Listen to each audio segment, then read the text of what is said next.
Hi guys, welcome to our first video on the portfolio review. Thank you so much for filling the form that we provided. And we have our first candidate, Ramya from Colorado. So she is a UX designer who is transitioning. And she has taken some classes, some certifications is in UX design, and now is in the midst of actually looking for that first, maybe like more real full-time job. She's been, it looks like she has some contracts, some real projects, but now she's ready to dive in. And from using her own words, her goal is, I'm going to quote here, since I'm new to the field, I would love feedback on whether my case studies clearly show my process and whether my portfolio reads as job ready for entry-level roles. So let's see if her portfolio is ready. And of course, the amount of feedback that we can be talking is huge, and we're trying to make it a somewhat concise video.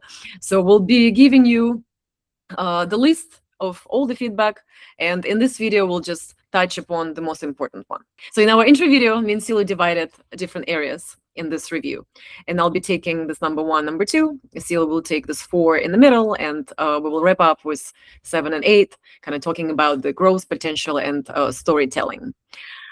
And before I dive into this first one, personal brand and identity, I wanted to have a quick walkthrough. Yeah, imagine I'm a hiring manager. I have to review 700 applications and click on 700 portfolios. And I'm clicking on Ramya's first.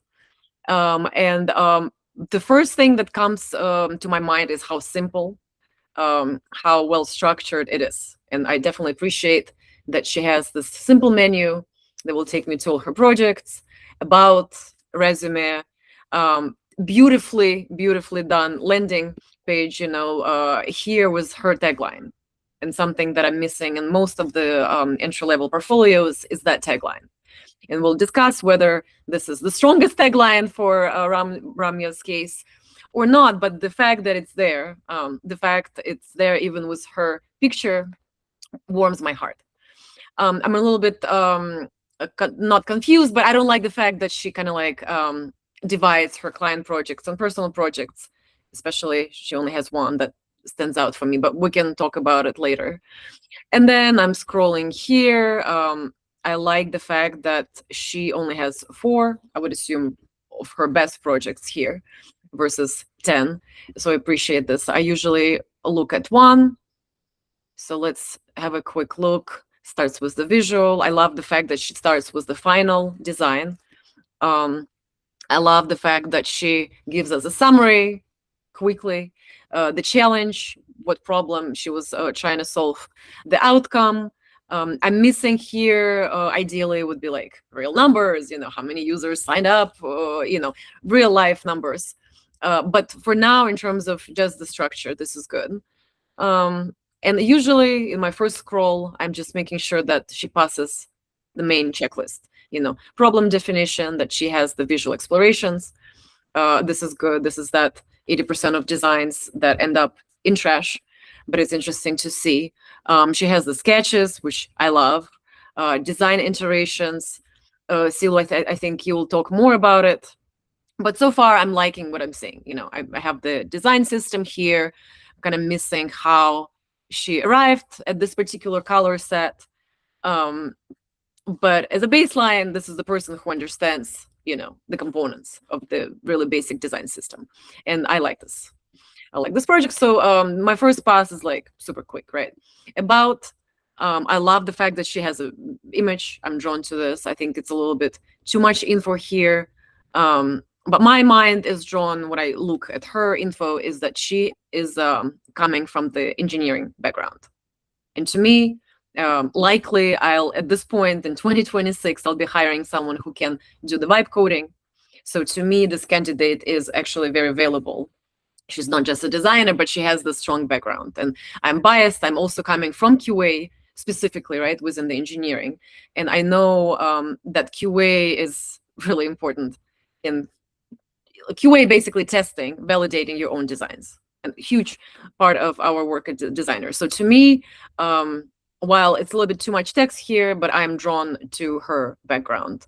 Resume, I do appreciate that it's everything here available. It's not huge document, lists the most important things. So in general, I like what I'm seeing here. Okay, so the first point is branding and identity. Asking the question, how would I remember Ramya, I don't know, a year from now? And I think after scrolling, one thing that is obvious about this candidate is that this is someone who, yeah, has a background in engineering, but also someone who is interested in designing for social change. And this is one of these unique portfolios of the entry-level designers where all these projects are tied by this one idea. And this is all about products for social change, whether it's grant applications or helping peace patrollers navigate better, right? Or public health research. This is all one unique theme. And I love this. And I think for this candidate, it can become its own thing, its own value prop. I love her images, how she shows herself. It's like more to the personality. Now I can see as a hiring manager what kind of possible personality I could be bringing to the team. And I love the fact that all the essentials are findable. Like I mentioned before, resume, about. If I scroll down to the bottom, will be her LinkedIn, where it's tied with her portfolio, with her resume, which I love. Quick way to contact. Now, for the areas to improve, the main important one for her branding, I think that tagline needs to be much stronger. This is very generic. I know she does touch upon research as her value prop, the positive change, but I think it needs to be emphasized even more. And I think for this candidate, three things that are really shining through is, like I mentioned, background in a master's degree, right? Is her how well executed her research projects are. So research, and then one more is that positive change. So I think if I were to rewrite this tagline, and I'll be using my notes here, but it would be around the phrase, for example, I spent 4 years testing software, finding every way it breaks. Now I design research-driven products that don't break for the people who need them most. So like something like this. And I'm not just taking it from my mind, I'm taking the phrase that she kind of used around breaking, how she, in her own words, tied her QA background. But I think something definitely needs to be more stronger here, and really, especially pointing out her background in computer science. Then the About Us page kind of talked about how that needs to be shorter, maybe just a couple bullet points. The fact that she starts with the Google certification reads to me that she's still a student. And I feel like to really level up this whole portfolio, she needs to get out of this mindset. She's not a student. This is real work. She's now a designer, kind of like fake it until you make it approach. I think listing her certifications, she does this really well on her resume. Here, it needs to be a really strong point why she is qualified to work in any startup or a bigger company. And then somewhat minor, but I do pay attention to this URL here, right? I think how to say but I think to have it more serious, right, to show your intention within design. I think to hiring manager would be nice if the candidate invests like some money into having her own URL, hosting the website somewhere that is not a framer. Again, this is minor. This is not going to be like a showstopper for me, but like something to keep in mind. This maybe doesn't appear very professional. It does appear more like you're a student, again, studying. And I think for me, for the branding, this is kind of like the main feedback, is really focus on your strongest points. The second part is the visual identity and craft. It's around visual execution, consistency, attention to detail. I think overall, when it comes to this point, I feel like her website is very well structured. It's easy to find. I really love how she has lots of visuals inside of this project. Some things to possibly fix would be some typos throughout. I would really encourage this candidate to run her copy by Claude, by ChatGPT, at least for the most important pages here. Hello, thank you so much, Monica. That was really good. I totally agree with all of the points you mentioned. And looking at the part of, well, the design process, the design thinking, how you think, how you problem solve when nobody actually hands you the answer. So I think the answer to this question is, I think Ramya does a really good job on this. So I have all of her case studies like open side by side, and I go through this and I can clearly see how she thinks and how she goes about solving the Mhm. problem that she's given. And I think Ramya has really strong skills on this, and I really appreciate that. So, going through, for example, let's say this portfolio, for example, the one on building trust in I read this and I can see that her research skills is actually really, I agree. Yeah. yeah. Yeah. I see how she framed the challenges, how she frames the problem, and showing her entire journey of the research on what she went about at each step to finding that solution, and also showcasing what her finding was, is actually really well done. Honestly, I really liked this case study. I was so impressed with the kind of research details that she did.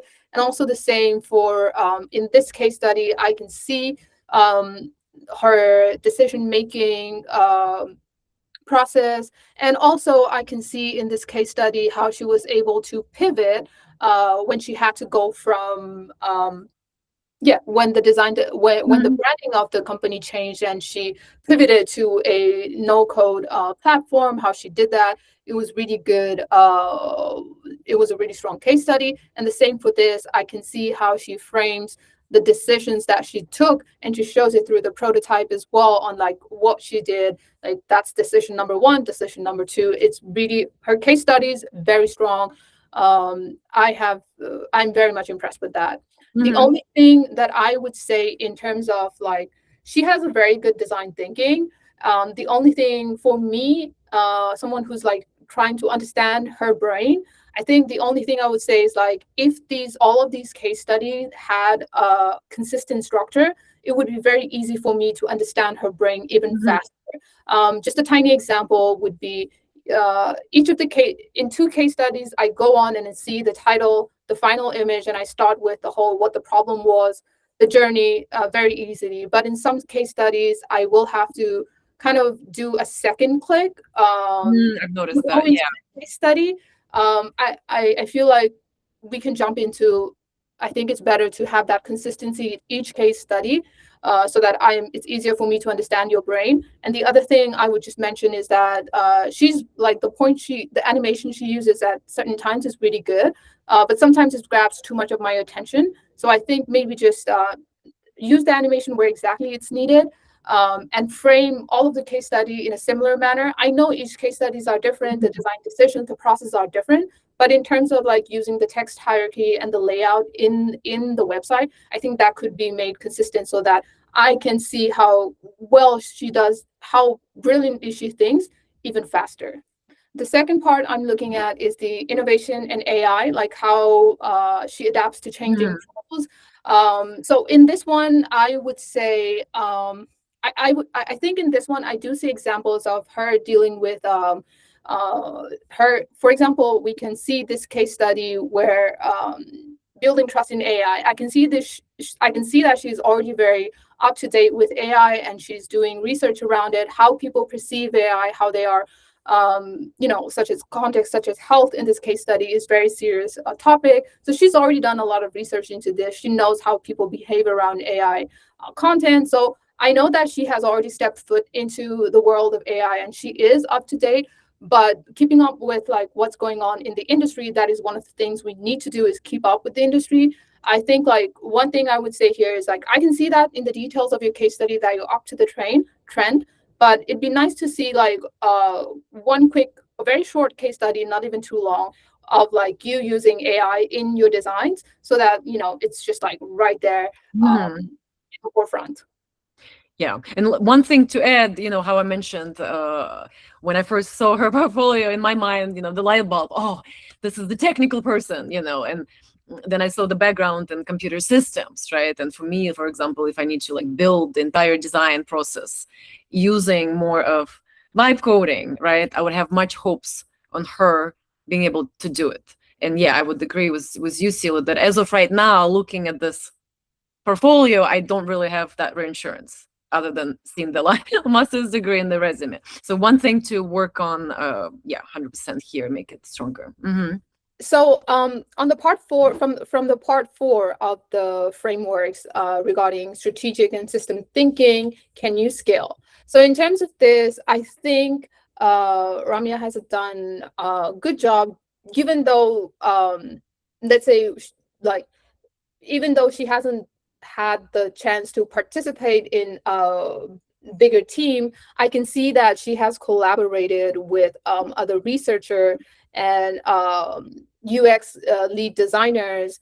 So I think that is a really good sign of her being a team player in terms of, at least in the design world. And with time, I think she will be able to collaborate very well with engineers and other team in the organization. And also, given that she already has a good background in technology, I think we'll really leverage her in the future to collaborate with other teams as well.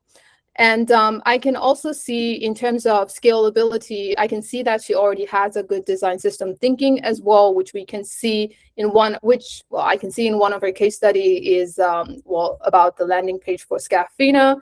I see that she pivoted when the pivot was needed, and she constructed a level of design system. So that is a really good way to go.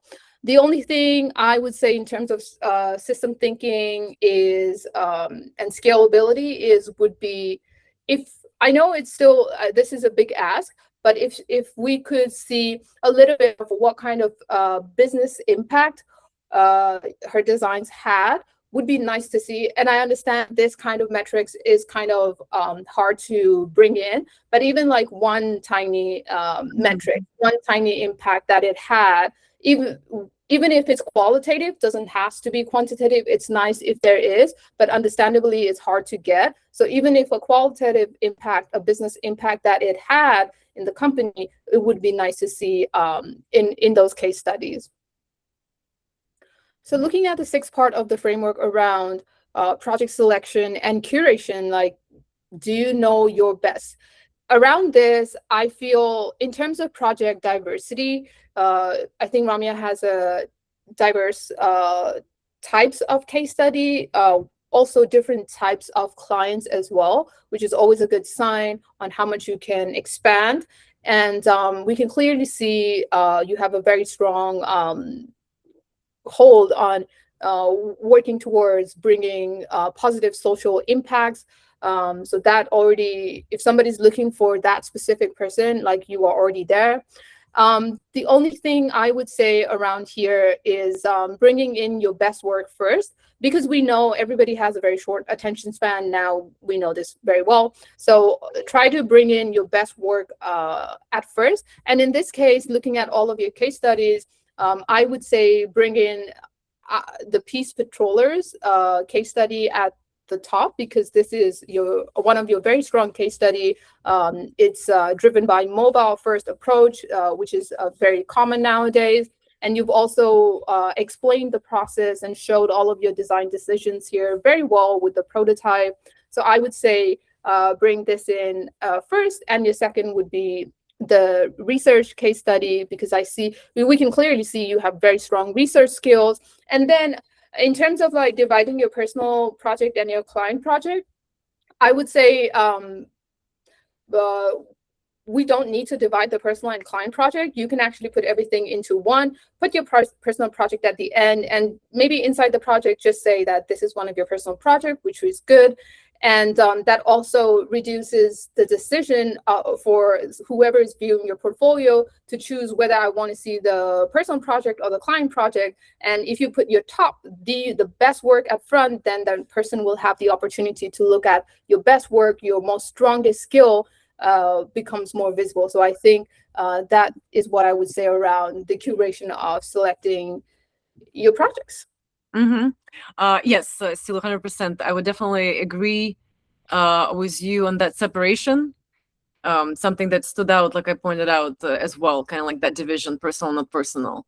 And to me, it's like, for example, your personal projects could be like amazing, right? And really sell you as the candidate. But as a manager, I'm like, oh, personal, I don't know, like someone is cooking this, I don't know, cakes and like selling them on Etsy, something not related to the design, and I would just not even look at it.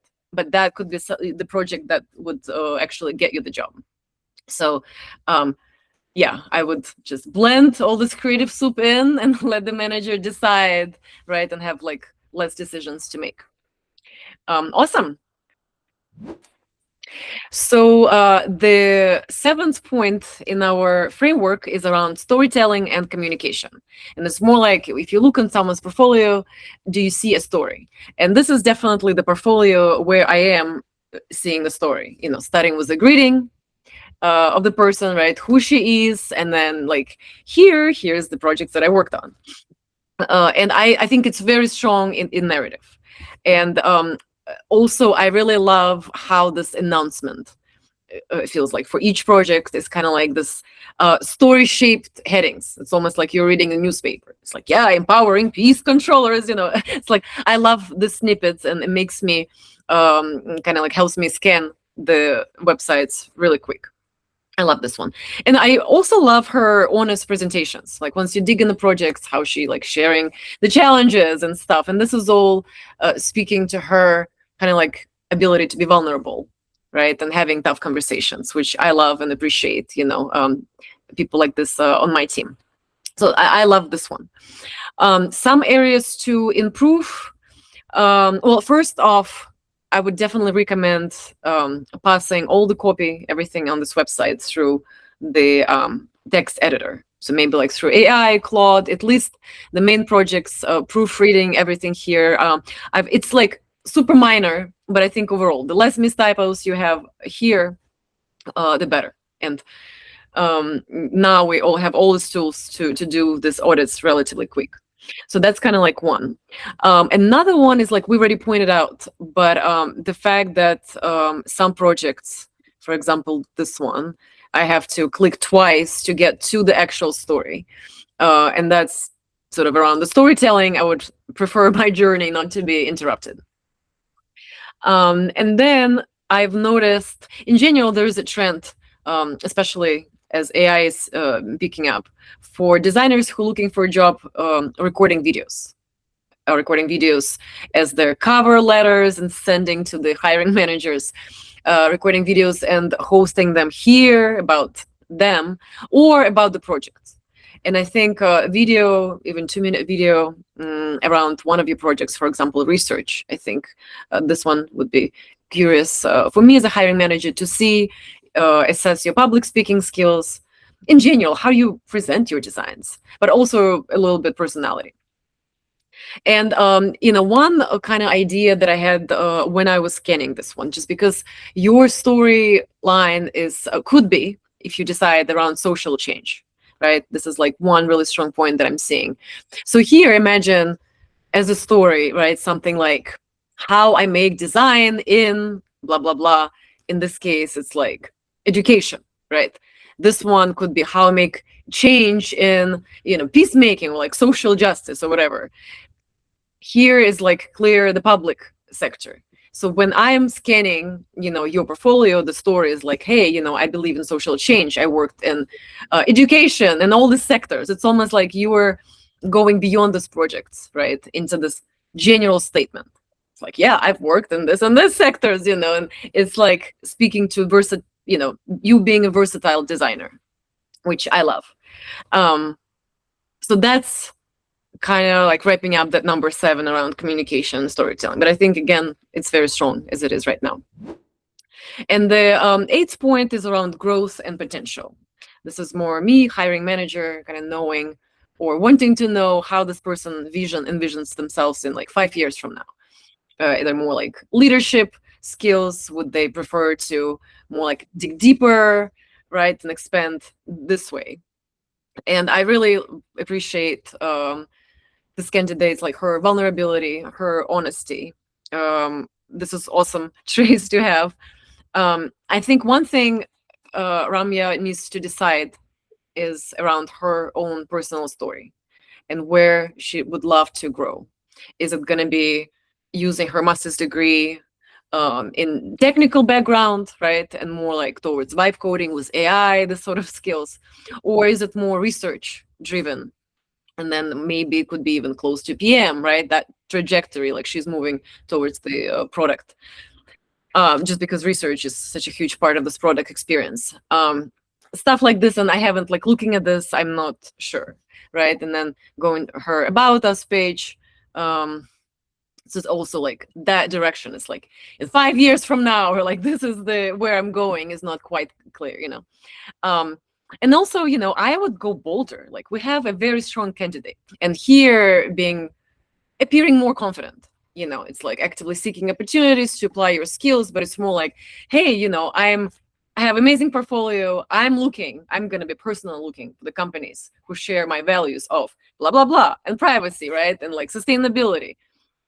So it's kind of like you appear stronger as a candidate. You know your value. Um, and I think, yeah, like I think that's sort of picking your line. We kind of talked about, you know, don't sell yourself short. You know your price. 100% agree on that. Yes, do not you have your strong skills and bring it to the front line and front page. Yeah. And Silu, yeah, I think like wrapping up our review, and we'll definitely have the a doc with more like a checklist, more feedback. But I think you would be curious to list our top 3 recommendations, right? The actionable steps that she could take to make her portfolio better. And I can start with my top. So my top number 1 is work on your tagline, work on your story, right? And again, it's whatever you decide, right? The engineering or the research, in addition to that positive change, right? So like I mentioned before, it really stressed out that you are research driven problem solver, right? That you have background in technology and that your focus is the social change. So these 3 things, you might be able to prioritize one over the other, but I think that's what I'm looking into this tagline, and especially on the about us page, right? Making shorter, make it concise, make it about this 3 points. And then, so the second point is around more visual, kind of like alignment, how you present your brand. And like we talked about having the audit of all grammar on this website, right? Silu talked about having alignment in how you present your projects. This is all small details, but in design, when it comes to design, they make that's what creates that first impression, right? And then the third point is more going above and beyond, right? Like I mentioned, the video. So imagine having one strong project, for example, this one, where you present what you did in a very concise way. That will help us assess also your presentation skill and more of your personality. So I think that's, yeah, top 3 from me, and then I'm curious to hear top 3 from you, Silu. From my side, my top 3 would be, so number 1 is around your case studies. Your case studies are very important. So I think the first one is to have consistency in all of your case study, so that when we look at it, we don't have to rewire our brain in every single case study. Like making it consistent, bringing out a good story in your case study. They are already very strong because I've read it. But it's just that when we parse it, let's make it easy to parse as well, and making sure animations are used strategically. So I think she can do that.